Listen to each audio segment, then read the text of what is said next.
بچوں کا دکھ جھیل رہے ہیں۔ ایک سینئر مسلم تاجر سے ایک صاحب نے پوچھا کہ آپ کو خدا نے 95 سال کی عمر دی، یعنی تقریباً 1 صدی۔ اس لمبی زندگی میں آپ نے کیا سیکھا اور کیا تجربہ کیا؟ اس سوال کے بعد وہ 2 منٹ چپ رہے۔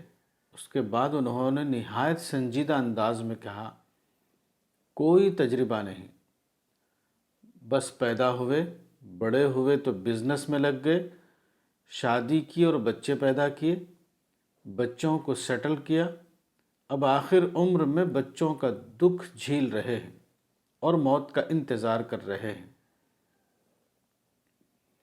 موجودہ زمانے میں یہی ہر گھر کی کہانی ہے۔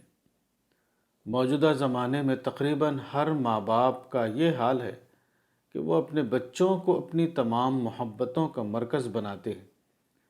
بچوں کی زندگی سنوارنے کے لیے وہ سب کچھ کر ڈالتے ہیں، مگر آخر میں ہر ایک کا یہ حال ہوتا ہے کہ بچے غیر وفادار نکلتے ہیں۔ وہ اپنے ماں باپ کو چھوڑ کر اپنی آزاد زندگی بنا لیتے ہیں۔ موجودہ زمانے میں ماں باپ کی خدمت ایک فرسودہ تصور بن چکا ہے۔ بچوں کی ترقی کو ماں باپ اس حسرت کے ساتھ دیکھتے رہتے ہیں کہ جس پیڑ کو ہم نے محنت کر کے اگایا تھا، اس پیڑ کا سایہ انہیں حاصل نہیں ہوا۔ حدیث میں آیا ہے کہ ایک زمانہ آئے گا جب کہ بچے اپنے دوست کے ساتھ حسن سلوک کریں گے اور اپنے ماں باپ کے ساتھ بدسلوکی کریں گے۔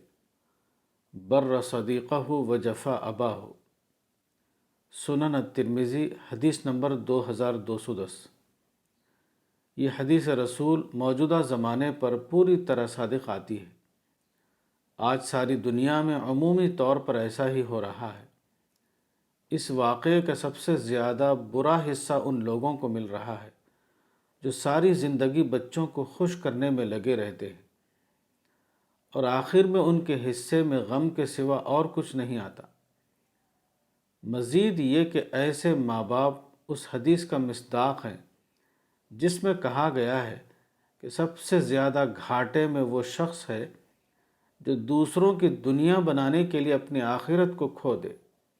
اذهب آخرتہ بدنیا غیرہ، سنن ابن ماجہ، حدیث نمبر 3966۔ کتاب تربیت اولاد، مولانا وحید الدین خان، صفحہ نمبر 52۔